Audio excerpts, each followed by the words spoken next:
Good evening, everyone. Back again with another episode of our Talking on Tuesdays, or whatever we're calling this on Tuesdays now.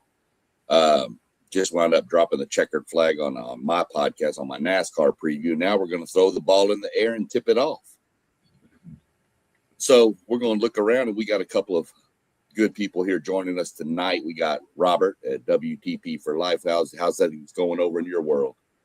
Oh, everything is good, man. I'm glad I'm on work. I know that.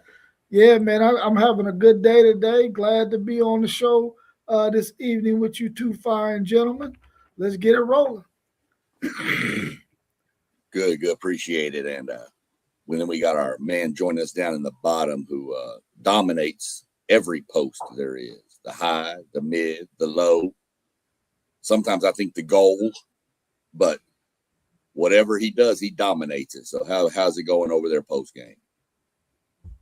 Hey, man, I appreciate that to the fullest, man. It is all good, and I'm excited to get on here and give my unbiased opinion like we do.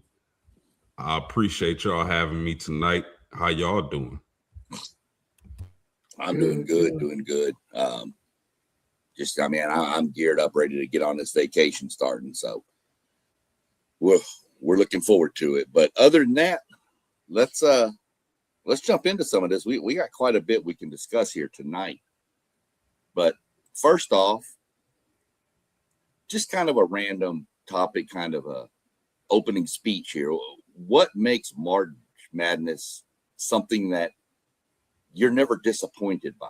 It's just it's must see for you. What makes it that? And Robert, you can jump off first. Man, for me, it's the fact that March Madness is always got something that's going to happen that you know is going to happen, even though you think that these teams shouldn't win these games. Every single tournament, somebody upset somebody that they shouldn't, and you know what's going to happen year in and year out, and it never disappoints because you like, wow, we knew it was going to happen. We just didn't know who was going to be that team to upset somebody that they should not have beat. And we also get an opportunity to see some players that we don't get to see a lot. But when tournament time comes, we get to see some guys and we like, whoa, this dude can go. Whoa, this young lady can really, really play. And it never disappoints, man. So I love March Madness. It's probably the greatest tournament in sports.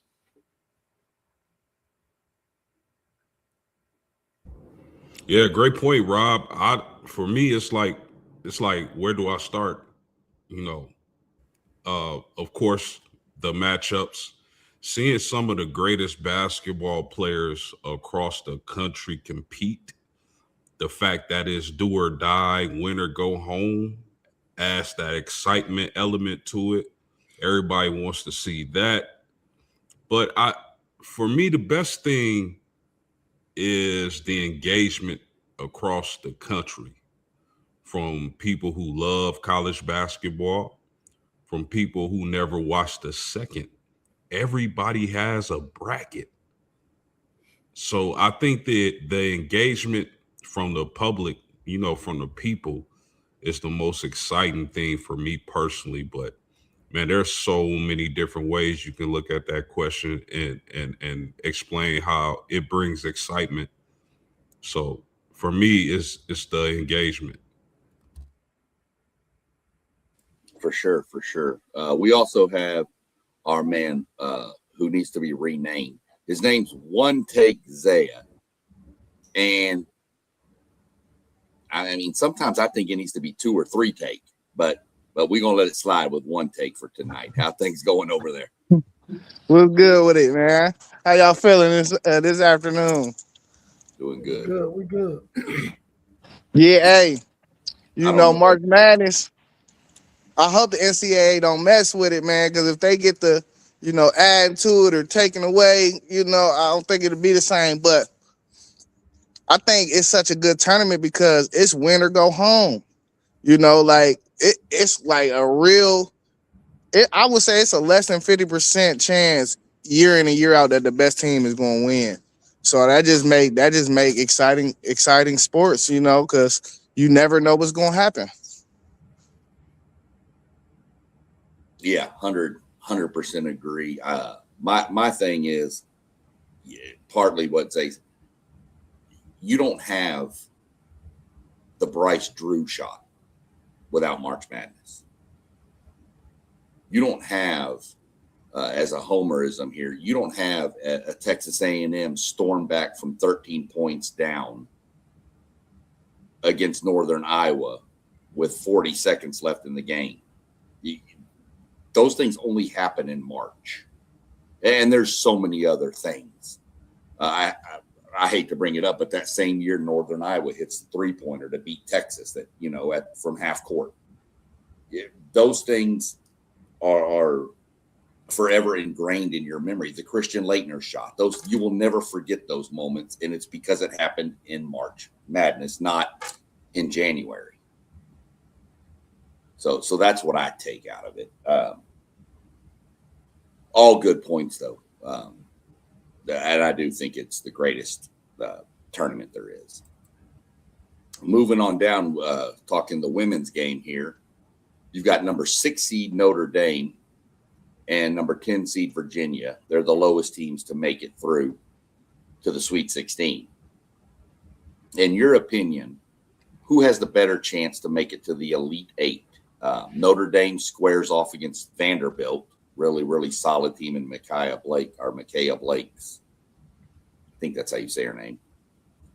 And then you've got Virginia taking on 3-seeded TCU. I know we normally let we'll let postgame go second on this one, even though one of his team's in it. We're going to let one jump off this one if he can jump off and take this one first. Yeah, I think this is a very simple question. There is only one Hannah Hadalo. So when you got a player like that, bro, you have a chance to win each and every. This is why I always tell people: if you got the best player on the court, you have a chance to win each and every time you take the court. So I'm going to have to say Notre Dame. But before you go, Post, I have to say one thing, because I know you're going to mention, and you can give us some more insight on your girl Hannah over there. You mentioned her a month ago, 2 months ago, whatever it was. You've mentioned her, and I started paying attention to her. Then didn't really pay attention to her until then. That might be the best basketball player I've seen in a long time, especially coming out of the women's side. So I just wanted to get that out there before you jump off. Yeah, and you know, that's part of the reason why I drop videos is to, you know, if I'm seeing something where I feel like, okay, this is generational or the type of stuff she doing, it don't happen all the time. It's unique. So that's part of the reason why I do videos, especially for the women's game. Hannah Hidalgo in particular, it's because I'm like, hey, that's on you if you want to miss history in the making. I'm putting it out there. You know how they say you can bring a horse to the water. But anyway,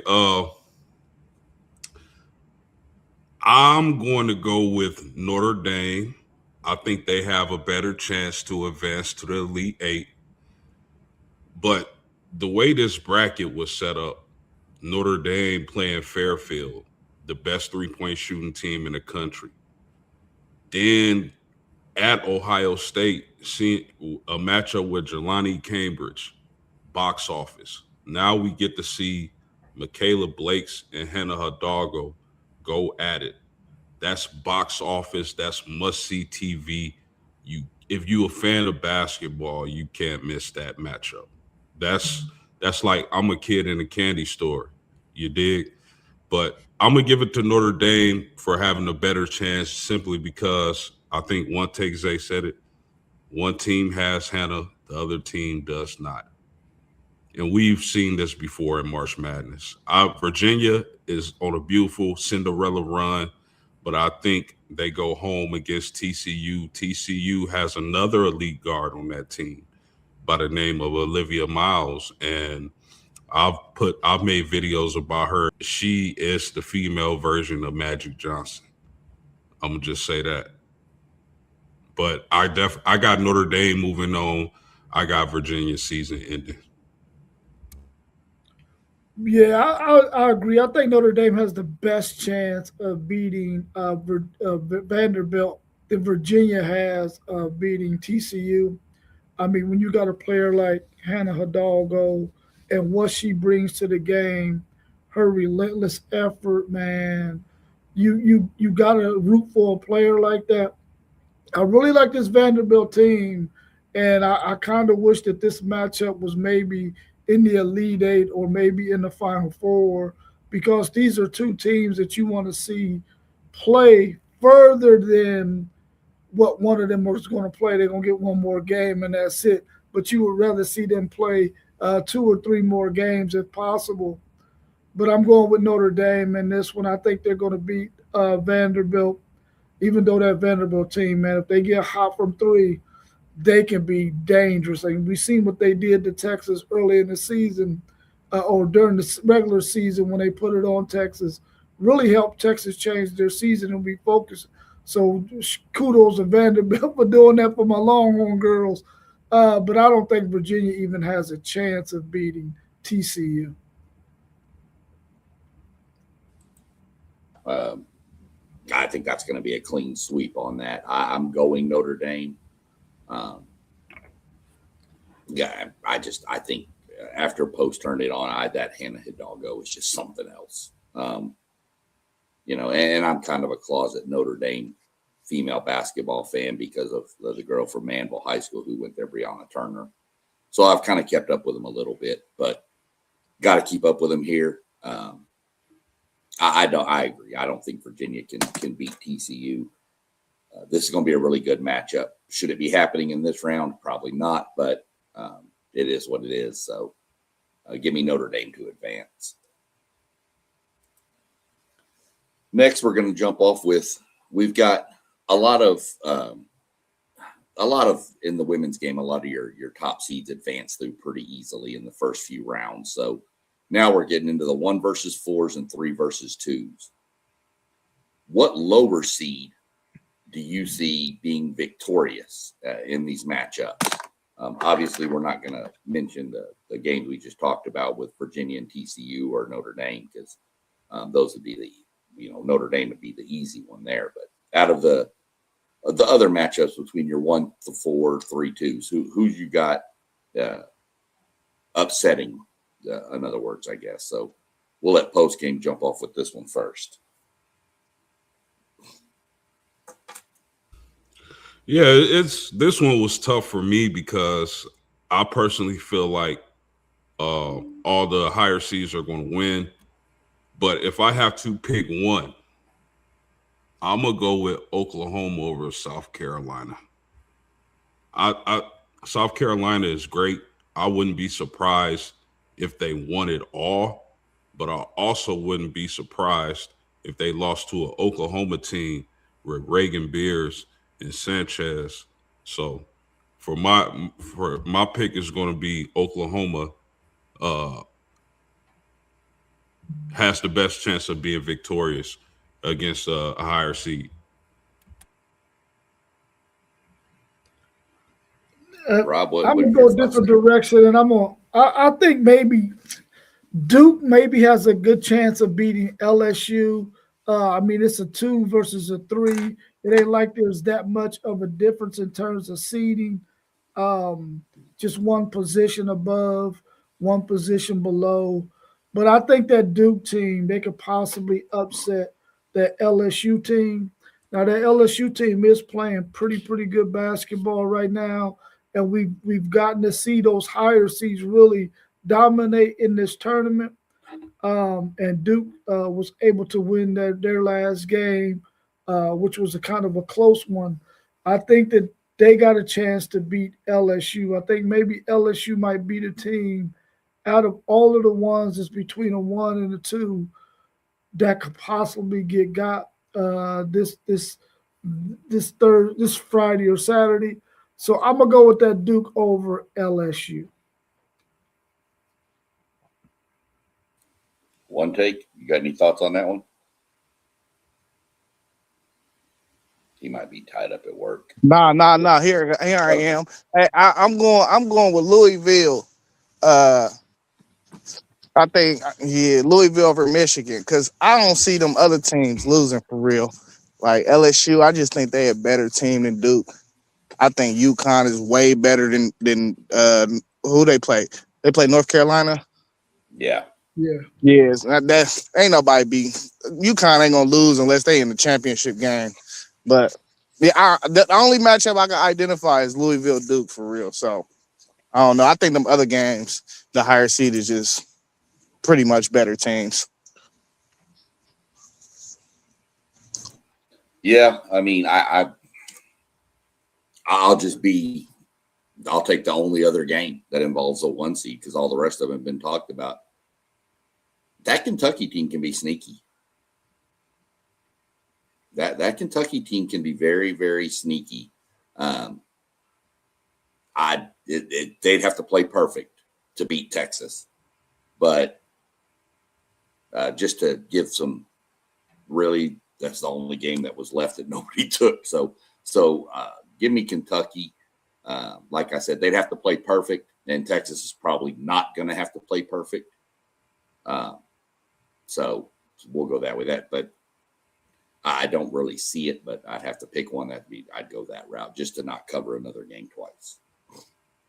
Yeah, well, we had to lead that out there we had to lead the Louisville over Michigan for one take Zaya, and we had to lead a Kentucky over Texas for a Texas A&M guy. We had to do that. Hey, I ain't even put it together like that, man. No shade on the team up north, man. Yeah. I'm stuck with the tech, whatever. That's fine. So looking at that, and Zay kind of mentioned it when he mentioned UConn a minute ago. Rank your 4 1 seeds in order from obviously best to worst. I think Robert, you can start this one off. Man, I mean, the number 1 team is not really hard. You can go ahead and pencil UConn in right there, but who's going to be second between South Carolina and UCLA and Texas is where it starts to get a little bit shaky. Who you going to put there?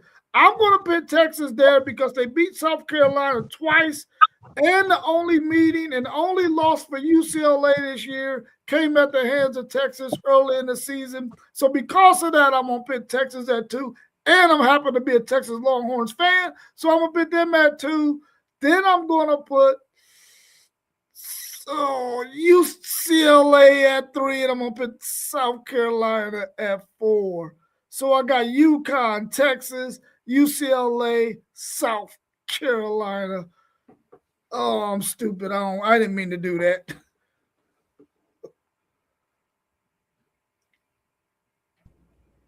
It's on me. You were one take. Whoever wants to pop off next. Yeah, it don't matter. I go. Hey, listen, man. Y'all know, Moss ain't here, so shout out to Moss. I take over the crazy road today. Level up. I got you. Hey, my number 1 team is UCLA. I don't see nobody. I don't think nobody gonna beat them. I think they're gonna win it all. You know what I'm saying? Shout out to the Big Ten. We're gonna get the men's and the women's side this year. 2, I'm gonna go UConn. I think that's pretty clear. Everybody probably gonna have it on 1. But I'm gonna roll with them at 2. Texas, I think Texas because Lady Durant is a real thing. She is the truth. I think she might be like a top 4 player in the country. So I'm going with Lady Durant, and then I'm gonna go South Carolina because I seen South Carolina play LSU, and I kind of feel like LSU is a better team than South Carolina for real, even though they beat them.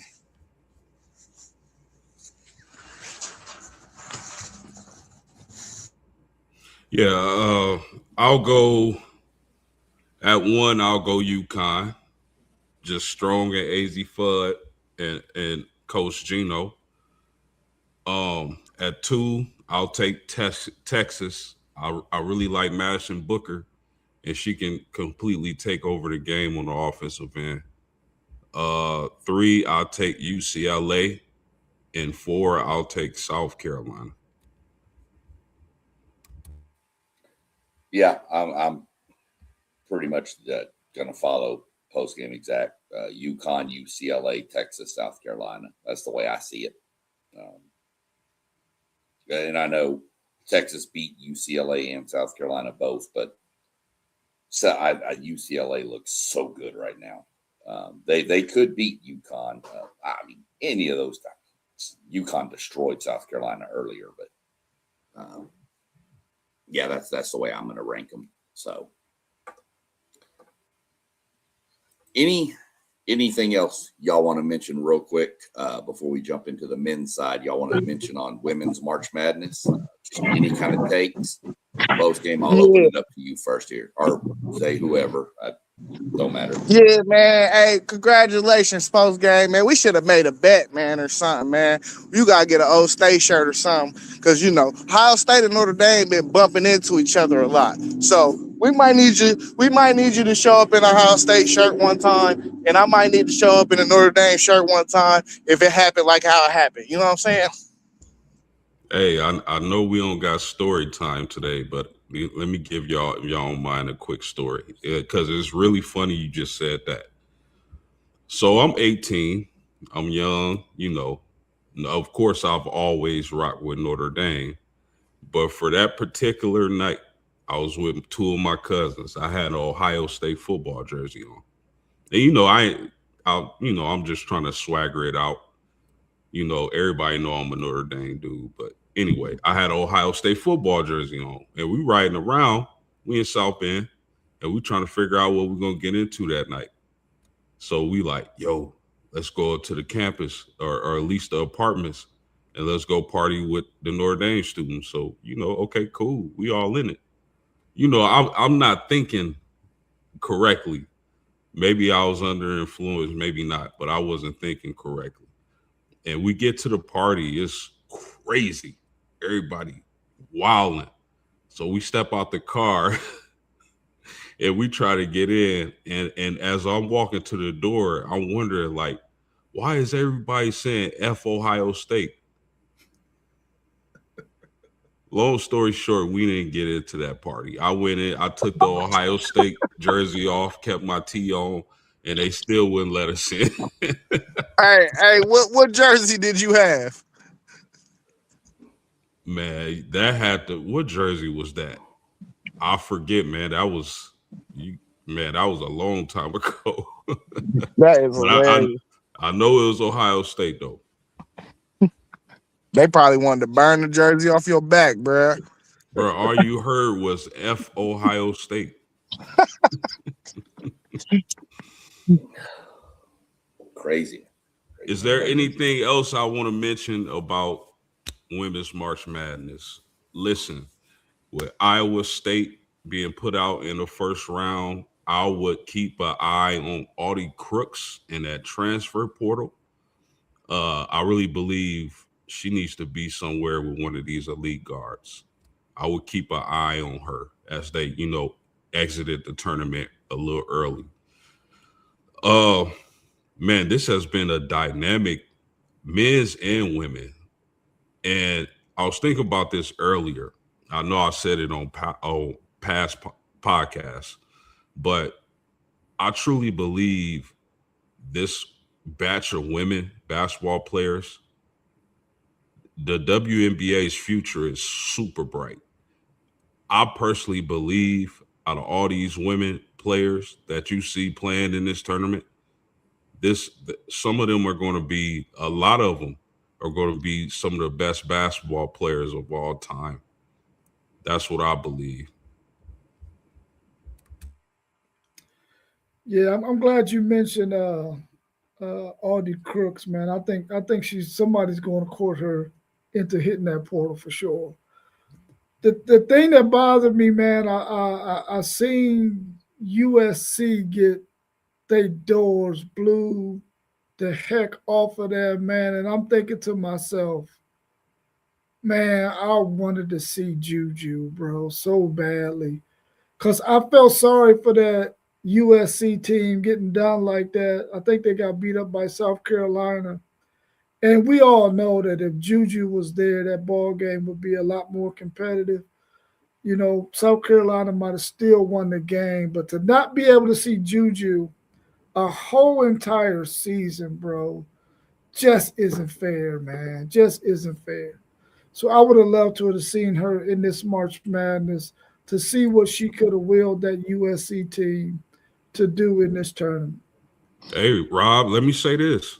Next season, you add Juju Watkins and Jazzy Davison together along with that class they got coming in. Don't even worry about it. Hey, Rob, I wish you wouldn't have re-broke my heart. You know I wanted to see Juju. You know I wanted to see Juju all year, man. Yeah.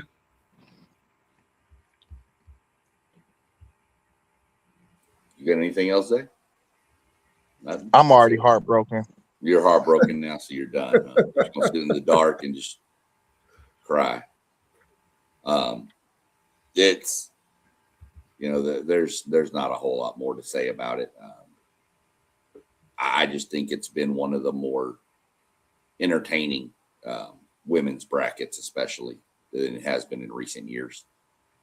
Yeah, you've had some blowouts. Of course, you're going to have that, but I think it's getting wide. The margin's getting narrower between some of these teams. Like you saw in the men's game, how it got narrower. I think you're starting to see that. You still got your dominant teams, but that's just kind of what I'm looking at. I don't know if anybody knows. Let me ask post-game a question real quick, if you don't mind, SEC. Oh, go ahead. Post-game, what do you think Aldi Crooks should be working on this offseason going into next season, whether she stays at Iowa State or she goes somewhere else? Because I'm quite sure some people are going to be courting her to hit that portal. What would you like to see her working on in this offseason? I mean, she can score. That's definitely not the issue. Her scoring in the low post is not the issue. The things I want to see Audie work on is, number one, her conditioning. I think that affects, her rebounding, because Audie, she could have a game where she got 10 plus rebounds, but it's not consistent. Like her rebound totals go like this instead of, like that. And I think that's a part of her game she needs to work on. At her size, she needs to be a more dominant rebounder. I would get with a nutritionist and I would try to cut at least 30, because I think she going to be a bigger size post player. But if she can get in the best shape she could average 28 and 12 easily. And I think she will rip that. If she's able to do those things, she will really be the dominant force in college basketball that she's supposed to be. Hey, that girl from Syracuse tore her up. And it's all because of the conditioning, too. She tore her up. Hey, from 17 feet. Everything was from 17 feet.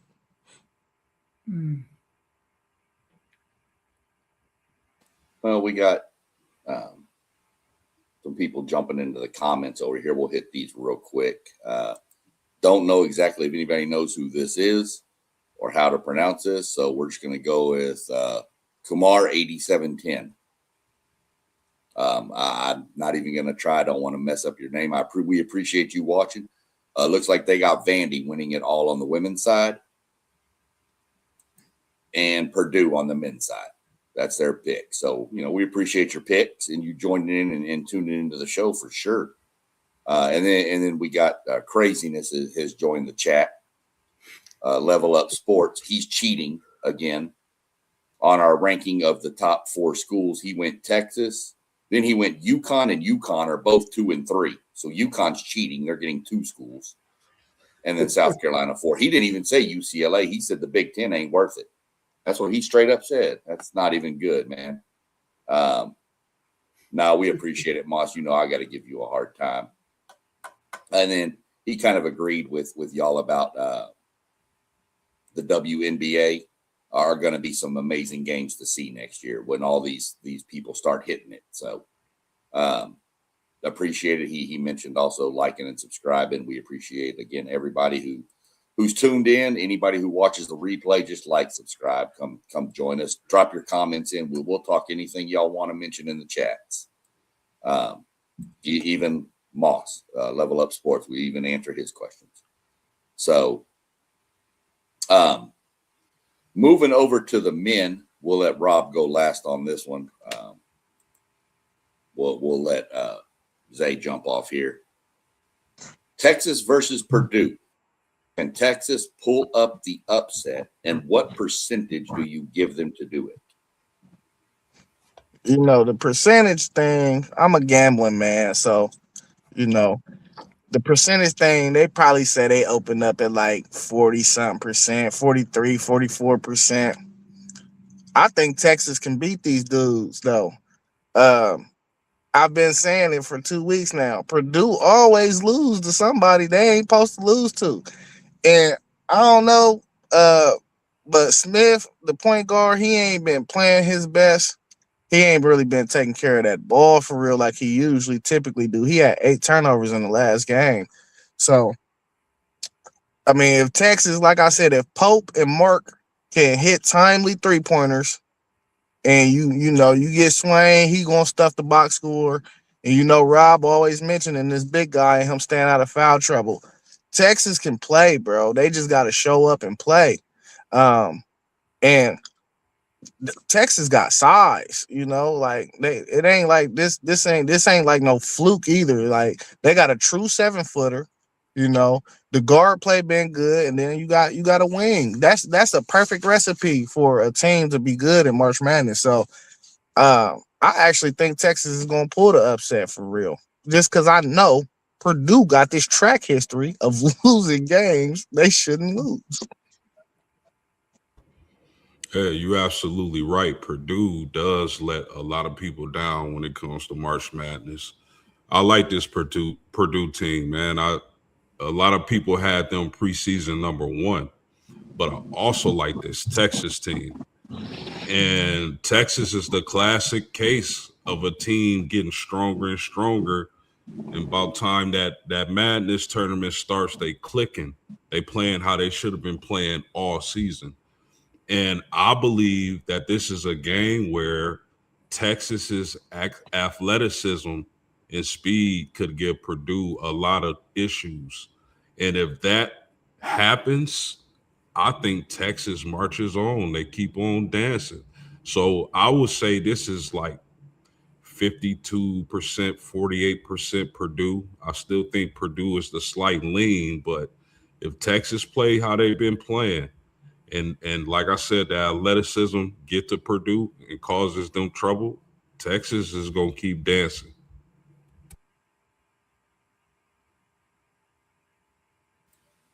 Yeah, I mean, God, I hate to say it, but I mean, Texas can win this game. They got to keep the Volkswagen, Vulcanitis, whatever his name. He got to stay out of foul. He has to. Texas, they just got guys. This game's going to come down to one of two things. Is Texas able to hit their threes? Timely threes, too. And does Smith keep turning the ball over like he has been in this tournament? If Smith takes care of the ball, I kind of like Purdue. If he plays kind of like he has been, I like Texas to win the game. So we'll just kind of see. I mean, I'd give Texas probably right now. I'm real close. I'm probably going 48-52 with Texas winning. Texas 52% to win and 48 to lose. I think it's a really good matchup. So that's where I'm at with it. And Rob, we'll let you get to screaming, hook them, and throwing stuff around and doing all that things y'all do. So have fun. I definitely believe Texas can win this game, but I got it as a 60-40 in favor of Purdue because I just don't know if Montas can stay out of foul trouble. He's going to have his hands full with the big boy from Purdue. Really, both of those guys. But like one take Zay, post game said, if Texas can use their quickness and athleticism against this Purdue team, they could probably create some matchup issues for Purdue. Purdue's big man with his slow feet, he's gonna have to guard Montas, who is really nice in the low post. He got some good feet. He can score down there. The thing is, can he play under control, not get any stupid fouls like an offensive foul or be fouling over the back doing stuff like that, man. If he can stay out of foul trouble and if Swain can use his athleticism and his speed to take advantage of their guy that's going to be guarding him, Texas can be in really good shape.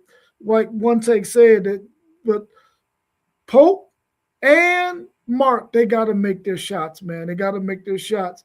And I think Texas lately has been playing some really, really good defense, and they haven't been fouling as much, even though Montas has fouled out, I think, twice in this tournament. If they can keep him out of foul trouble and they can knock down shots and take advantage of their athleticism, they can make it real tough on Purdue. Purdue put them out of the tournament a couple of years ago. Texas returned the favor the next year. Hopefully Texas can do it again this year and beat this Purdue team and be the lowest rated seed team to make it to the Elite Eight. So you said you got Purdue with a 60. Yeah, as far as the percentage, I got Purdue winning, but I do believe Texas can upset them. Hold on, my phone's going off here. Hold on. I'll tell him. That was Chris Del Conte. He said, "Send your Longhorn merchandise and gear back. You don't ever pick against us, son." That's what he said. That's him. Hey, tell him I'm a realist. If you think Chris Del Conte's calling me, you really need help. He might be. Nah, he needs to get some help because I'll tell him a few things. He probably think you want an application to become a fan. No, that is definitely not happening. Before we jump, I'll go ahead and tell you, we're going to let Zay, I'm going to let you go last on this because this is a Big Ten matchup. So even though, it's not Ohio State, but it's your conference. So we'll reverse it and go, we'll go Robert, Post, Zay on this one. I'll jump in before Zay on this. 9, Iowa, who just beat a lot of people's, favorite to make it to the title game, if not win it back-to-back in Florida. Still don't know what Florida was doing on that last play, but whatever. Taking on Nebraska, who said, we don't care that we've never won a game. Now we've won 2. So who you got and why in this matchup? Go ahead, man. Robert. I'm taking number 4 Nebraska, and I just don't want the glory to stop. This team has not won a tournament game until this year. They won 2. They find themselves in the Sweet 16. I'm taking Nebraska because I don't want it to stop.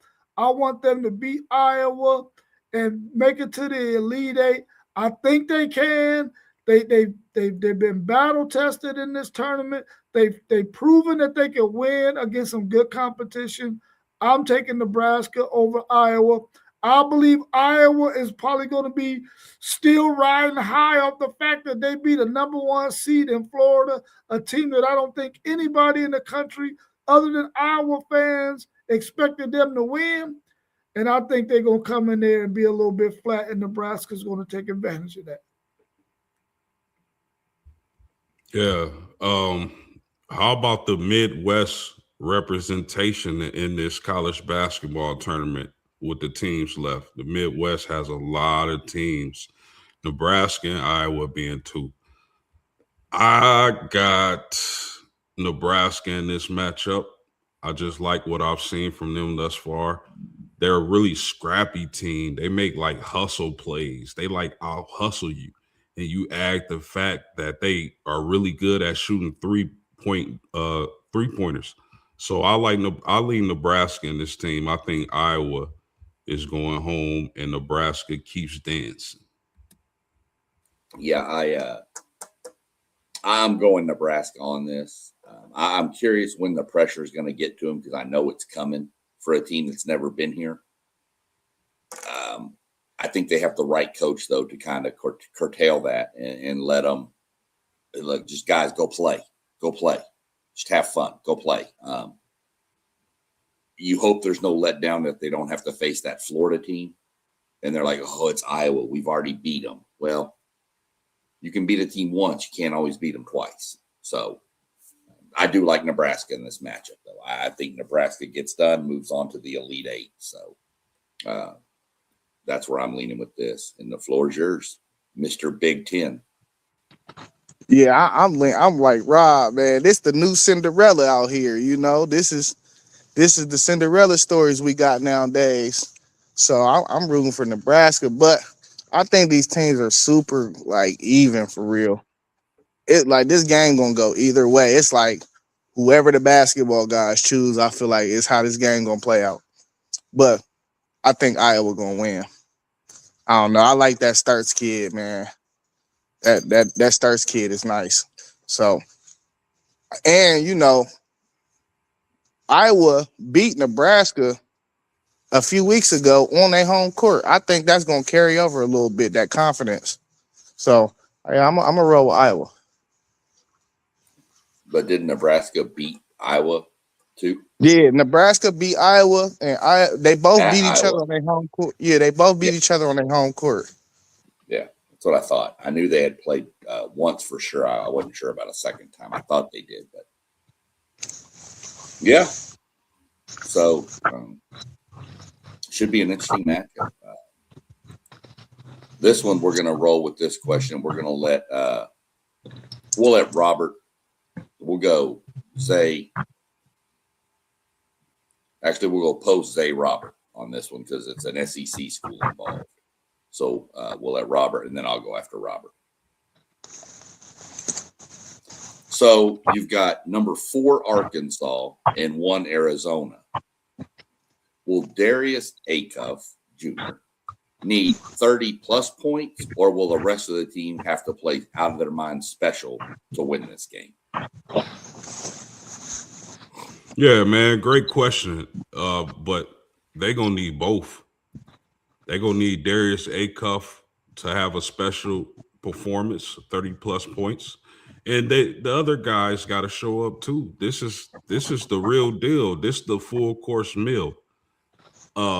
In my opinion, Arizona is the best team in the bracket. So if you're going to put a team out like Arizona, your guy got a guy and the others got a other. You know what I'm saying? Like this got to be a team victory. Acuff can score 35, 40. They still lose. They didn't get much production from the other guys, but I think this is a really great matchup because it kind of pins like probably best player against best team. But I would caution people, like, don't sleep on Arizona's guards. Like, you can't forget Bradley is the Big 12 player of the year. Barry's, man, he could be top 10 in the NBA draft. And I know a lot of times we all say, and I think it's pretty much universal, that you got great guards, you're going to go a long way in any tournament you in. That's true. I'm not knocking that at all. But I think what this Sweet 16 going to come down to is the bigs. I truly do. You think about Arizona with Awaka, Kristofov, or if, I don't know if I'm saying his name right, but those guys have size, strength, length, everything you need, and they can disrupt the game for some guards if they stay out of foul trouble. So I like Arkansas. I think Acuff is going to do his thing, but Arizona is a really good defensive team. As far as I think they rank like 3rd in the country as far as defense goes, and the way they rebound, I think is second to none. So I'm gonna take Arizona in this game.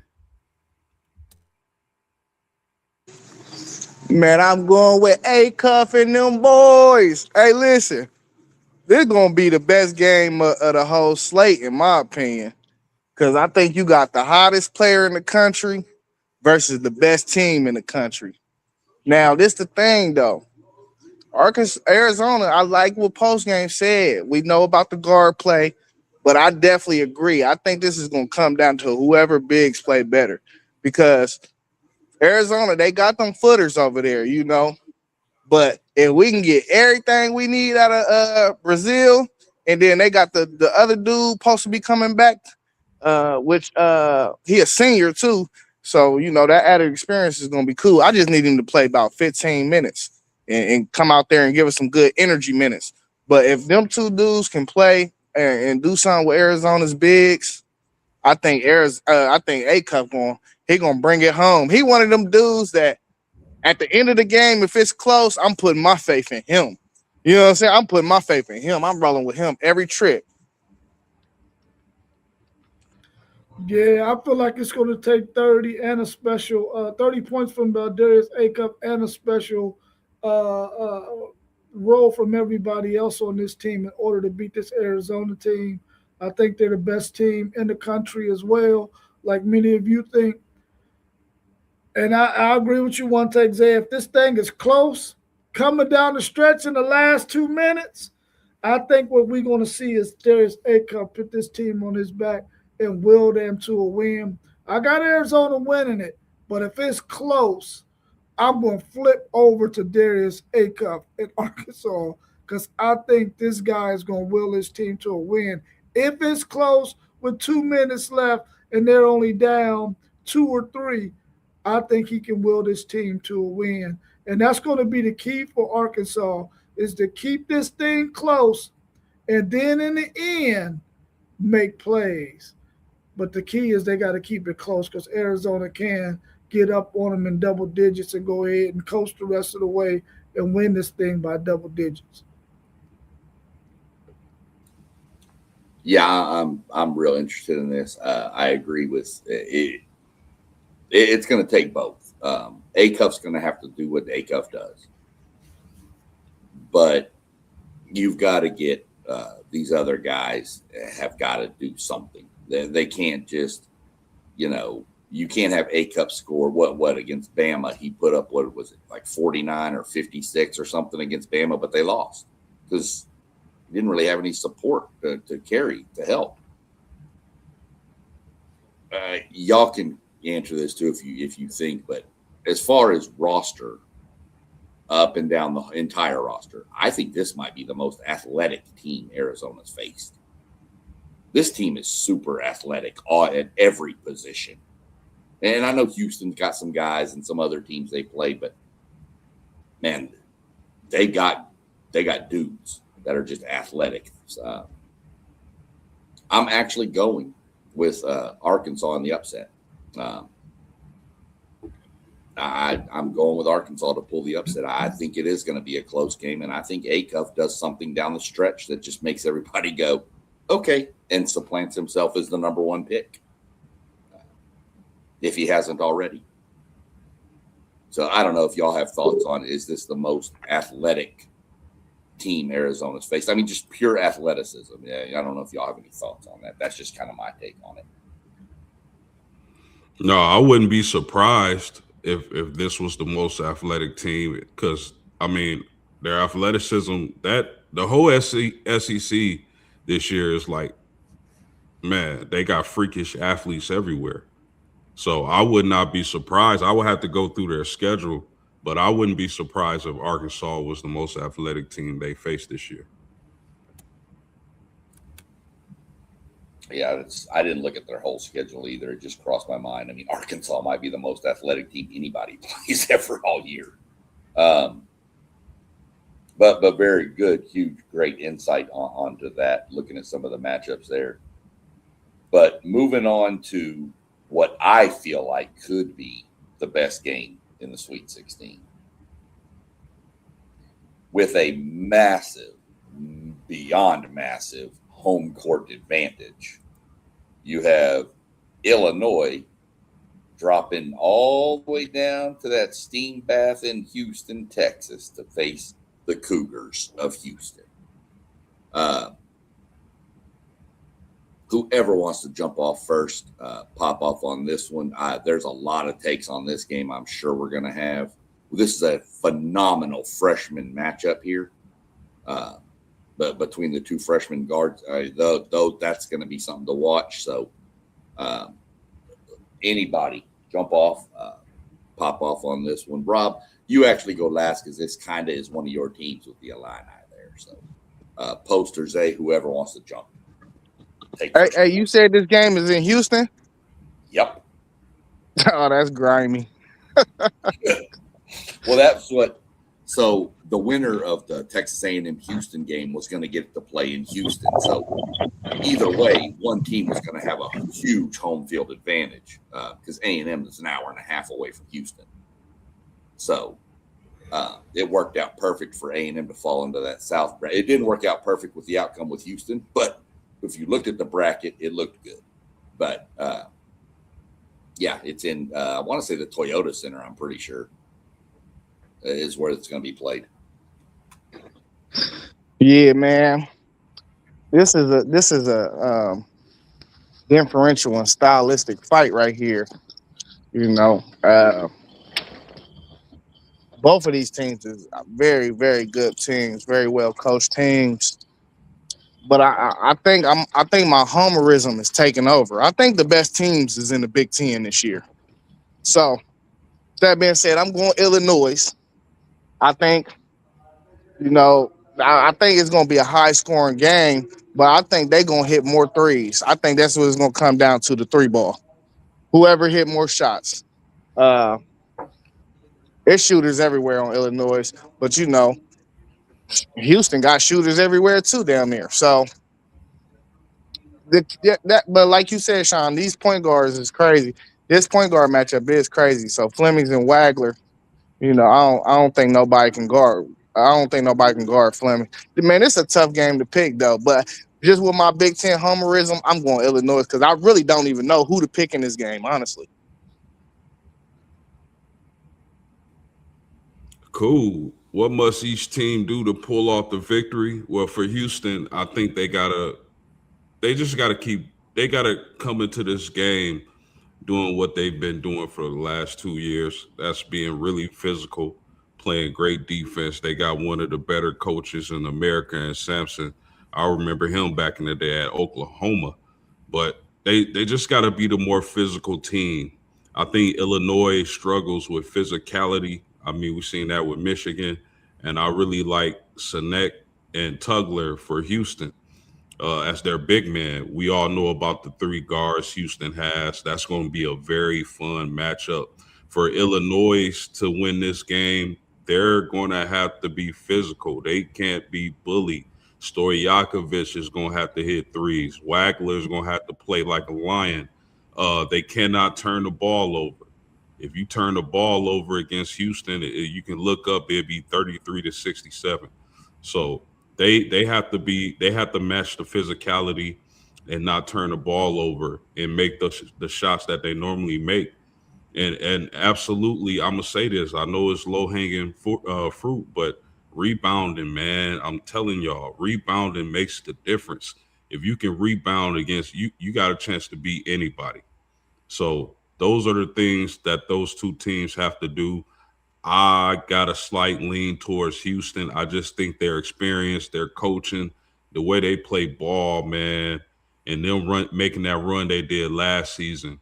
Those cats is hungry for the way they lost that game. They shouldn't have lost that game to Florida, but they lost. So I'm a lean towards Houston.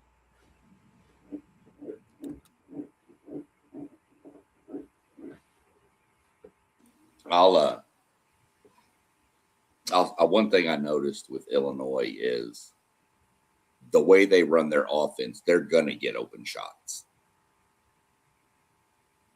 What I've noticed about Houston is the way they run their defense, you're not going to get open shots. So what style wins. Illinois has the length to rebound with Houston. Do they have the physicality to match with Houston? I think I'm gonna wash the point guard matchup. I think that those two are gonna counter each other. One might have more points, but one might have more assists or whatever. So I'm gonna call that a wash. This is gonna be one of those, what March Madness refs do we get? Do they let them play, or is everything ticky-tack? If it's ticky-tack fouls, Houston's in trouble. If they let them play, I think Illinois is in trouble. I like Houston in this game, not just because they totally dismantled my Aggies. I really like Houston. So I do expect it to be the hardest game to pick, and I think it's probably the best game of the Sweet 16. Really interested to watch it, but yeah, give me Houston. Playing at home too. Give me Houston for sure. Yeah, for me, Wagler he's got to show up in this game. He cannot take the back seat in this game and allow the players around him for Illinois to take the lead in this thing. He has to be the man who says, listen, I'm taking this thing on my shoulders and I'm going to be the man today. Illinois has got to rebound, like post-game said. Houston got to get one shot and that be it. You can't allow them to get long rebounds. You can't allow them to get second chance shots. And if Illinois can do that, and when the opportunity that Illinois have to run, but whenever it's not there, don't force it. Go into your half-court sets and make Houston play your big guys, because those big guys, man, and the bodies that they have, they can get into the paint and get some easy shots, possibly some and ones. But they're going to have to force Houston into a slower style of play. They got to make Houston not go up and down the court. This Houston team can really play some ball, man, and I think they play really good defense. Illinois got to take advantage of every opportunity they got, but it starts with rebounding the basketball, and they got to be physical. They can't allow Houston to out-physical them the way Michigan and Michigan State did them. They just can't do it. Otherwise, they're not going to win this game. So they got to be scrappy, they got to be feisty, and they got to be willing to go out there in this game and play relentless like they light the pins on it, because it does, because you go home if you don't win. Yeah, really. Again, solid takes. I when you get this crew together, you're going to get some really solid takes on games coming up. So really, really, really good insight on it all. And I know one take was claiming all his homerism. So I'm going to take Houston. Like I said, I'm taking Houston as my homerism from the SWC. So y'all probably don't remember about that, but Rob do. I know. Yeah.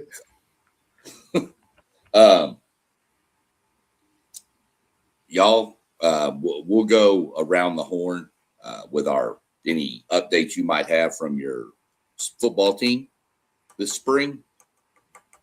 We're going to go with Rob because I want to get the Texas one out of the way. Then we'll drop down to post game with some Notre Dame. We'll let one take go, and then I'll finish it up with A&M. So, anything you want to mention going on? Any hearings? Any? Hopefully not from anybody. Any injuries that could be serious and make a guy sit? Anything you've heard of? Just give us some updates on your team. So for the new fans that might be watching this for the first time, just mention who your team is and give us some updates about them, if y'all would. We'll just go around the board. Well, my Texas Longhorns is in practice number 4 today. Their second day in pads. Of course, Arch Manning came back today how much he was back is to be determined because we know they're going to slow roll him. Also, Ryan Wingo came back today. So that the fact that those two guys are at least out there almost semi-participating is a good sign.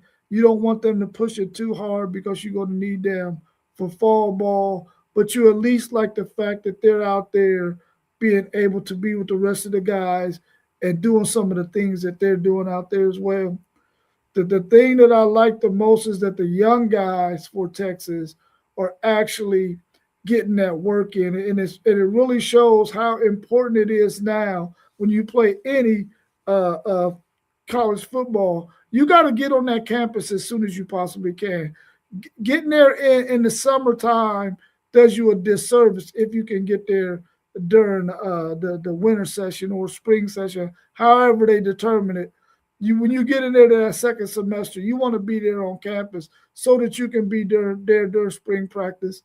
A bit of bad news is the fact that Jonah Williams is going to miss all of spring, diving for a ball in baseball, re-aggravated his shoulder, had surgery, which now he has a decision to make, in my opinion.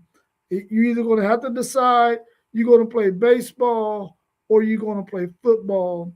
And I think for me, even though I want him to play football badly for the Texas Longhorns, I think he needs to go ahead and focus on baseball, in my opinion. But the fact that our safety room is starting to come together, there was the one spot on this team that we had some concern. I had some concerns because you got Derek Williams coming back off of the ACL from 2 years ago. You hope he's going to be up to speed. You lose Michael Taft. Hopefully, Kobe Black and that team understands that maybe he needs to move to safety because he's not as fast of a corner that you might need in this SEC. So hopefully he'll move there. But the linebacker position was another position I had some concerns with. Even though they got two solid guys in the portal, they're not the biggest of guys. So, you know, that kind of worries you in the SEC where you know they're going to run a lot. But I'm happy to say that Tyler Atkinson is playing really, really well as a freshman. Will he get some burn? It's possible because Ty Anthony Smith is still nursing a shoulder injury as well.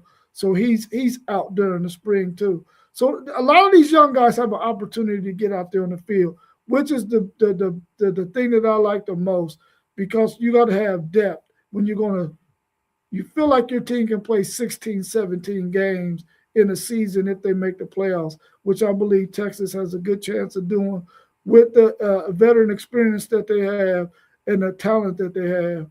So hopefully these young guys will continue to get better week in and week out, learn the system that's being put in front of them so that they can make a long run and they can get a lot of players playing throughout this season so that our top players don't have to play as much in the less meaningful games.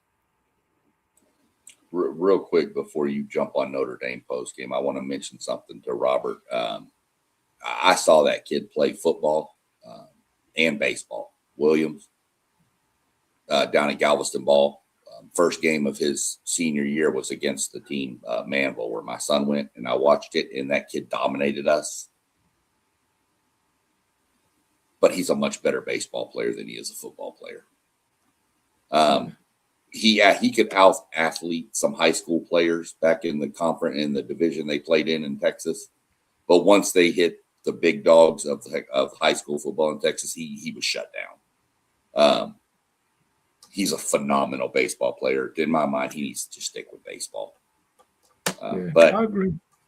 You know, the kid's going to do what the kid wants to do, and more power to him. I hated to see he got hurt, even though he's a Longhorn. I hated to see it. I think he's a really good kid. So didn't want to interrupt postgame. We'll let postgame jump on with. Yeah, no problem at all. I mean, where do I start? The first thing that I like from spring practices that I've seen is that Notre Dame is getting into scuffles.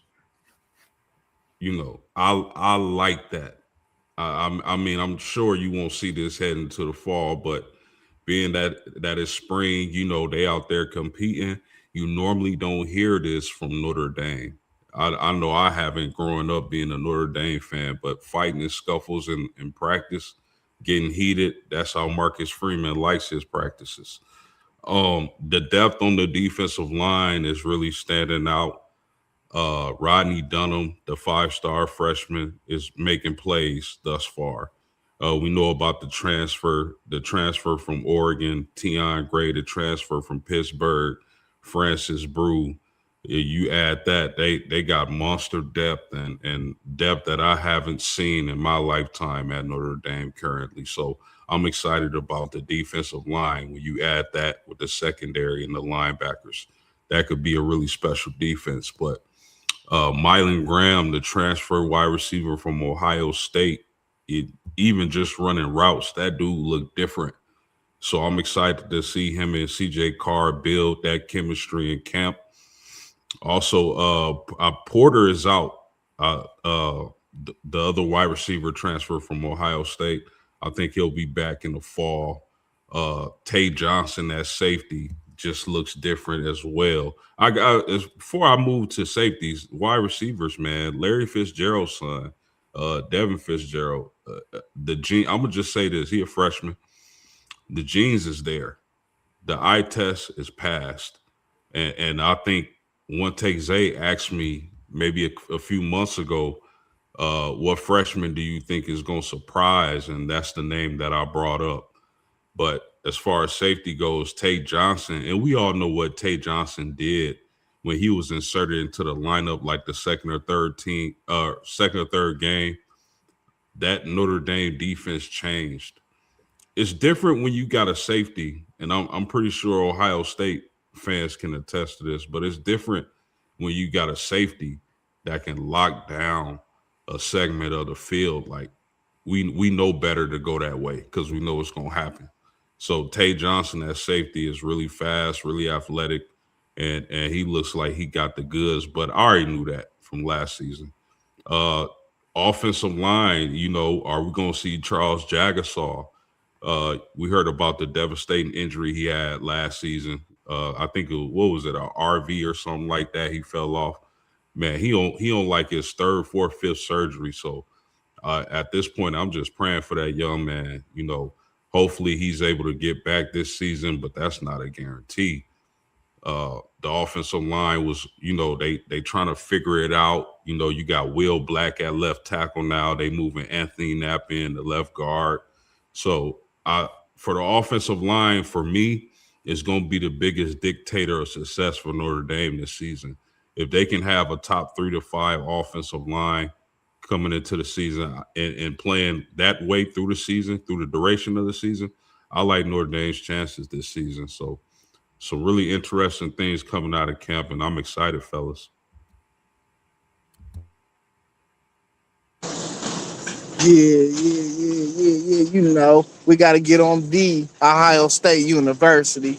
Hey, I can't wait for football season. Y'all hear me, man? Football season be making me itch, bro. I be getting the shakes thinking about it. But hey, listen, we got a lot of things going on. Some good, some bad, some things that I'm questioning, some things that I'm sure about. First, the Spurs as starters. They said my boy Tavian St. Clair is looking like that guy out there, you know. And I don't know, the schedule is built how it's built this year. And I'm telling you, if I see a deer in the headlight with Julian saying, you're gonna hear a lot of fans calling to see Tavian, bro. Because the way they talking about him is the game to slow down for him. And y'all know what that means. He a 5-star dude too. So looking forward to seeing Tavian in the spring game, is seeing that growth. But our top 2 running backs is out. Bo and Isaiah West is out all spring. So it's gonna give other guys a chance. Turbo, Legend Bay. He already, everybody in Ohio State love him now already. I don't think we've seen a player on our roster like him in quite some time though. So looking forward to seeing what Legend Bay and how they can deploy him But this offensive line thing, the last time we seen our offensive line, we seen them get torched by Miami. And this is the part that ticks me off about Ryan Day. They talking about we got 4 out of 5 guys that return. They talking about they ain't shuffling these dudes or nothing. They rolling the same guys back. I don't like the idea. You know, we're not gonna sit here and play like Austin Saraville is a left tackle when in actuality you can look at him and tell he's a guard. Like, where is these other guys like Ian Moore and these dudes where is the Armstrong twins? Can we look at anybody else at left tackle? Because the last time we seen this offensive line, they got torched. But this the thing too, though. Arthur Smith was like, he got to get his eyes on it, and he gonna make a decision on it for real. So I don't know. I'm gonna be optimistic because Arthur Smith, he like to play jumbo sets with these tight ends. So, and that's another thing that scared me. These jumbo tight end sets. They talking about this is the deepest Ohio State's receiver room being in, not the most talented, but the deepest. If you're going to have this deep old receiver room, why would you be rolling out 2 and 3 tight ends? This is the same mistake we was going through last year. Well, so I don't know. Listen, I'm optimistic. Like post-game said, our season is going to come down to our offensive line play on the offensive end. What can that offensive line do? And it's just simple as that, because when in all our biggest games, they played decent against Michigan. But Indiana and Miami, that offensive line got torched. And let's just be honest about it. Defensive end, things is, got to give a shout out to, I know T want to be mad at me. Chris Henry is not going to be a day one guy. I know people want updates on that. He is not a day one guy. He looks like a freshman. That's what the word is. He's definitely a specimen. You know, he looks apart, but you know that game guy. You got to catch up to that game speed. You got to slow down. It's just certain nuances and things that he got to get in and learn. But I don't think people need to expect him to be playing day one. Don't put them expectations on that young kid. That's how you end up with bust. And Devin McEwen, who we got from UTSA, and Kyle Parker, who we got from LSU, they said these dudes look different. Okay. They said they look like NFL guys. So they'll be fighting for the Z position at receiver opposite of Jeremiah. I don't know. I think I like either one of them guys really playing in a spot, because Ennis ain't explosive like he need to be, in my opinion. But we'll see how that shake out. But on the defensive end, Saudi, we lost Riley Pettijohn for the whole spring. He is hurt. So, yeah, he hurt. Was looking for a lot of growth out of him because I think that was probably going to be our best linebacker. We still got Peyton Pierce, though. You can pencil Peyton Pierce in. But, man, losing Peyton, Riley Pettijohn for the whole spring, that's a blow to the defense, even though we got the kid from Wisconsin who's a tackling machine. He's slow-footed, though. So I don't know how that's going to work, because Peyton Pierce is kind of slow-footed. Pettijohn, he more of a specimen. You know, you look at you when you come to practice or you see them dudes on the field, you be like, who is that guy? You know, he's one of them type dudes. So losing him and letting him grow all through spring, that hurt. But they said Devin Sanchez is looking like a shutdown out there. It looked like he took the next step, which is great, because I really don't know if I got too much faith in Jeremiah Matthews being my number one. I need Devin Sanchez to take that jump, because if not, it's going to be some problems for that secondary. But outside of that, man, the safeties look cool. We're not going to be able to replace Caleb Downs, you know, but it's a lot of experience back there. Shout out Leroy Roker. Leroy Roker was actually one of the highest graded players we had in PFF last season when he hit the field. But I mean, you're not really going to take Caleb Downs and Jalen McClain off the field. So he didn't see a lot of time just because when he did get in, he had to play nickel. So Leroy Roker looked like he gonna be one of them guys that not too many people know about him, but when you see him, he gonna always be popping and making plays. Am I missing anything? Oh, James Smith looks like an animal. We always need a one tech at Ohio State. We always need a monster one tech. He's going to be the guy that takes over McDonald's spot. And they said when he hit that bag, it just sound and look different, and that's a guy that Alabama didn't even mind leaving. So we'll take him. And that's about it, man. I'm looking forward to this team, though, and seeing what they can shake loose. We lost a lot of defensive talent, but I think the defense is going to be just fine. I think Matty P got that on lock, but I am definitely worried about that offensive line. I'm not liking the reports. I'm not liking none of that.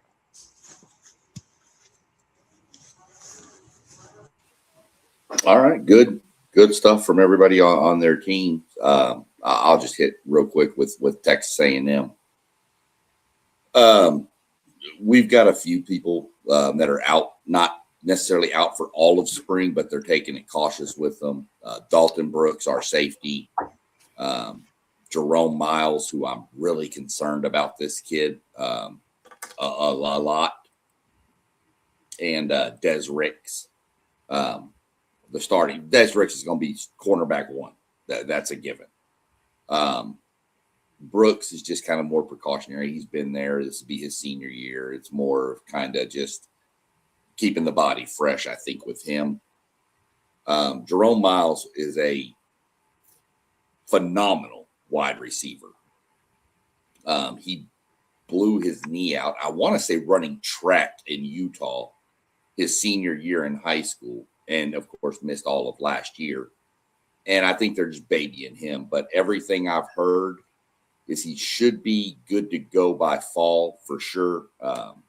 I hate that he's missing some of the stuff with the spring workouts with Reed and the other receivers.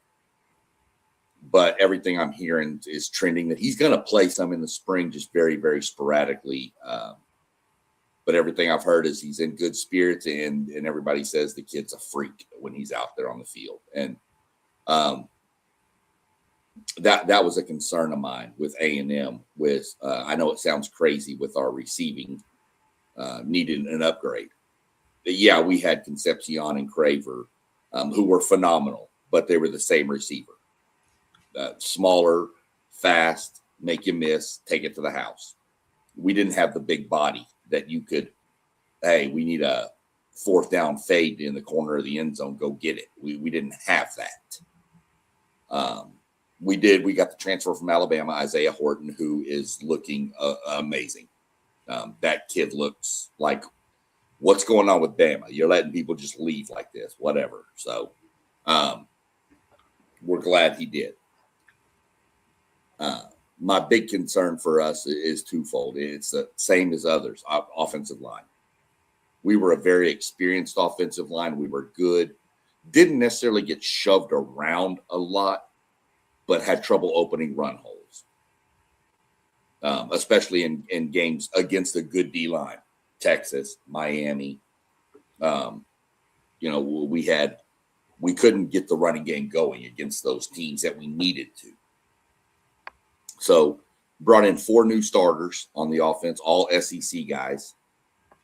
And you have your center back. So you have the anchor back in the center of the line. And then defense, I'm real curious to see how that plays out. From what I've heard, everything is looking good from the guys that have transferred in. They're catching on to the system. We needed bigger linebackers. I think everybody can agree with that saw A&M play last year. Yes, Torian York was good, and he's a very high IQ linebacker. He's not your prototypical SEC linebacker that y'all are used to seeing, that everybody's used to seeing. He just didn't have the size. Great kid, loved the kid, phenomenal player. We just needed to get bigger. And I think we've done that. Right now, the biggest battle going on is cornerback 2. And it's between the kid Humphrey that transferred in from Georgia and the transfer from Tennessee. I don't know who's going to win it, but either way, I think we're good at cornerback position. I think Ricks can handle one side, and then either one of those, and then one will be a nickel.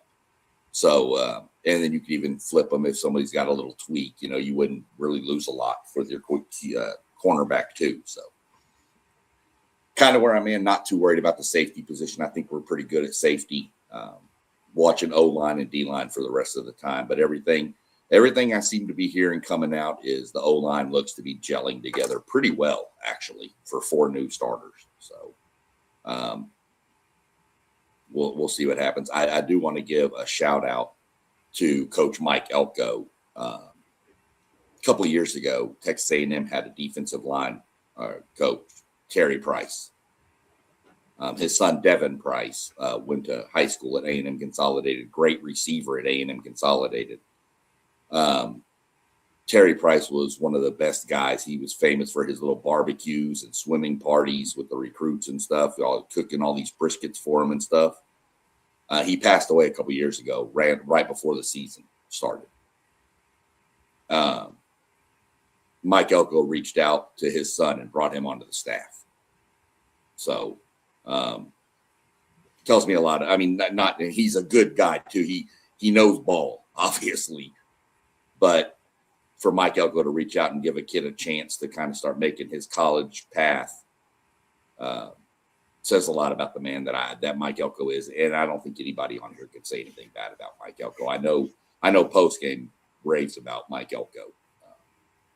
So thought it was a really cool gesture. Just something I wanted to throw out there. Hey, I got. If y'all don't mind, I got a question for SEC Shine, you and for Rob. SEC Shine, have you heard anything about how Marcel Reed is looking? Everything I've heard, I mean, he's splitting. He's not really running. He's getting his reps, but he looks good from what I've heard. Him and Isaiah Horton have a really good chemistry already, which is good. Obviously, he has a connection with Craver and Ashton Bethel Roman, but the connection with Horton seems to be there, and it seems like Horton is kind of taking the lead in that receiver room and kind of making people stay after practice and throw more. But from my understanding, Marcel looks good. The backup, Miles, looks really good too. But from what I'm hearing, everything looks good. He looks good. He's moving good. He's moving in the pocket. And he's making all the right reads in spring ball. Take that for what it's worth. But timing between a receiver and quarterback, we all know is paramount. So this is the time you work on all that with all these transfers. But that's what I'm hearing with Reed. Rob, how about your man? What's his name? Biles. Have you heard anything about the transfer linebacker from Pittsburgh? Yeah, he's going to be a really good addition. The thing that they're trying to figure out now is what is the best linebacker unit to put him in with, because he's a smaller guy, and they need to have him out there with somebody who's more of a bigger body so that they could use him in various ways and not a guy sitting in the middle coming downhill. But he's been a phenomenal piece for them. They just have to figure out who they're going to put him out there with, because that linebacker room is really a lot more loaded than what I thought previously because of the type of scheme that Will Muschamp runs. It's going to be interesting to see, because it's hard to put him and Ty Anthony Smith out there at the same time, because they're really the same people, and neither one of them is a downhill thumper. But he will be one of the linebackers who's going to start this season. Who he's paired up with is going to be the question, because he's definitely going to be linebacker one for Texas going into the season.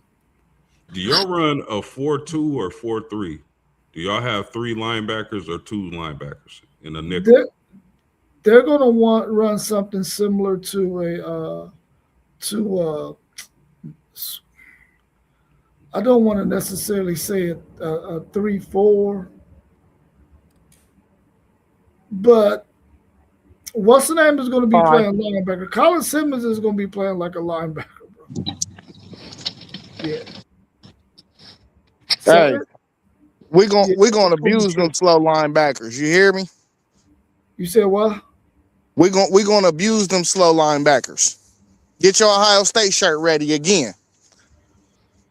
We're not gonna be worried about that because we're gonna control the line of scrimmage. We're not worried about that. They're gonna have, well, this is what it's gonna look like. Post. They're gonna have 3 down linemen.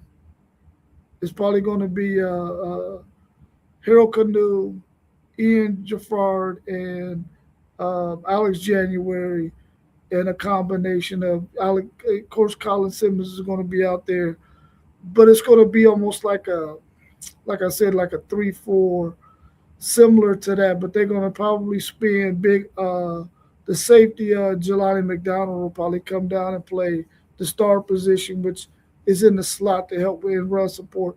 But it just depends on what all these other safeties do. If we can get Phil Sami back healthy, he's out there in spring right now too. So we need those guys to get back healthy. Then you'll really get to see what that defense look like. But in terms of Bowles is going to be linebacker 1. Hey, y'all running a multiple defense. That's what it sounds like. Multiple, yeah.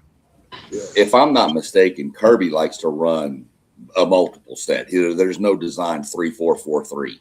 He'll run a 3-4 for 3 plays and then flip to a 4-3. He may flip to a 4-2-5. Muschamp is notorious for that, and it works most of the time. And then when it doesn't, it goes bad. But that's normally what I remember Muschamp doing. Previous stints was a multiple defense. But he prefers a 3-4.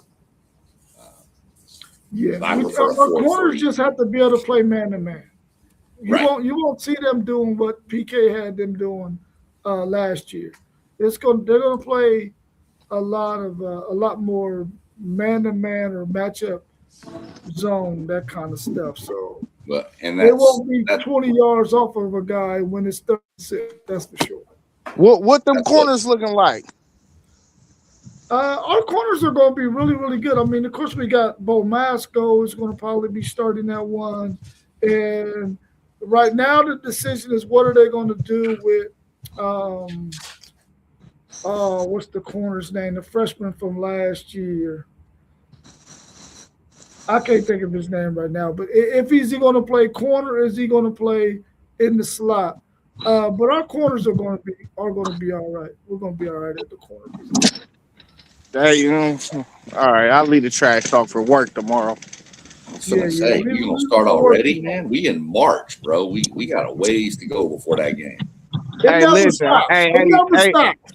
Hey, SEC Sean, man. I ain't gonna lie to you.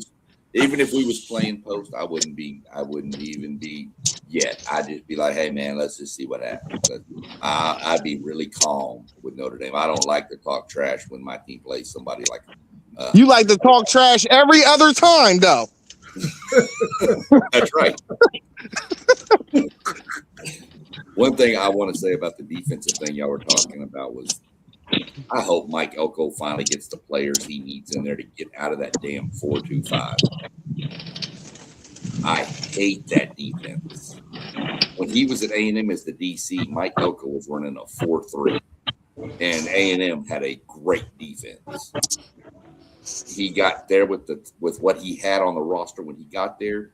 The 4-2-5 made the most sense.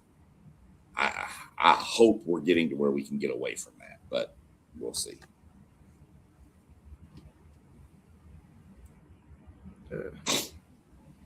Anything else from anybody? We're sitting about an hour and 30. Real quick, I don't know if y'all saw this. St. Mary's, that guy that was their leading scorer and rebounder. I don't even want to try it. Maraskis from St. Mary's has entered the transfer portal.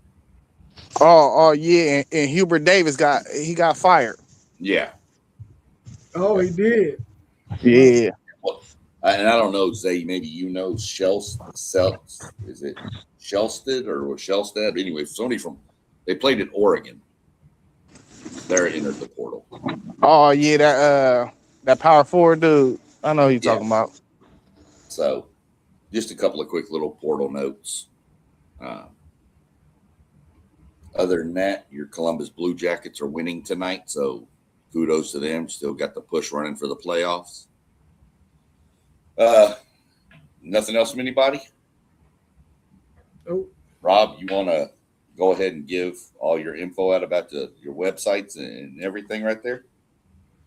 yes. Please go check out our website, WTPSportsDudes.com. We got some updated material on there. We definitely want you to go into the news and blog section and give us your thoughts on the blogs that we got in there. Read them carefully. Hit us up on our email at WTP Sports Dudes at gmail.com, so that way you can respond and we can post up your response onto the website. So go check that out. As soon as you get off this, go check out WTPSportsDudes.com. All right, for sure. Sounds good. We are going to. I was clicking a button real quick and lost myself. We are also obviously on Patreon, also on the WTP Dudes. You can search on Patreon and find us there. All of this is going to be on there. I'll get this all rolled over this evening, so it'll be posted on there. You can also go into Spotify and search WTP Sports Dudes 2026 if you want to listen to the podcast. If you got a drive coming up, can't watch the stream, you want to just catch on what we talked about, you can listen to it that way. You can hear the dulcet tones of everybody as you cruise down the highway. We will be having some exclusive content coming. Some of the stuff, I'm obviously, this will be my last show for till next week at least, if not longer. We'll be on vacation. I'll be posting some exclusive content for paid subscribers only from my ride along down in the Charlotte Motor Speedway in a NASCAR, and then from our trip to Martinsville, Virginia to the NASCAR race. We got pre-race passes, so down in the pits, walking with driver introductions, all that good stuff is. But that stuff is going to be exclusive to paid subscribers on our Patreon channel. So other than that, that's all I got.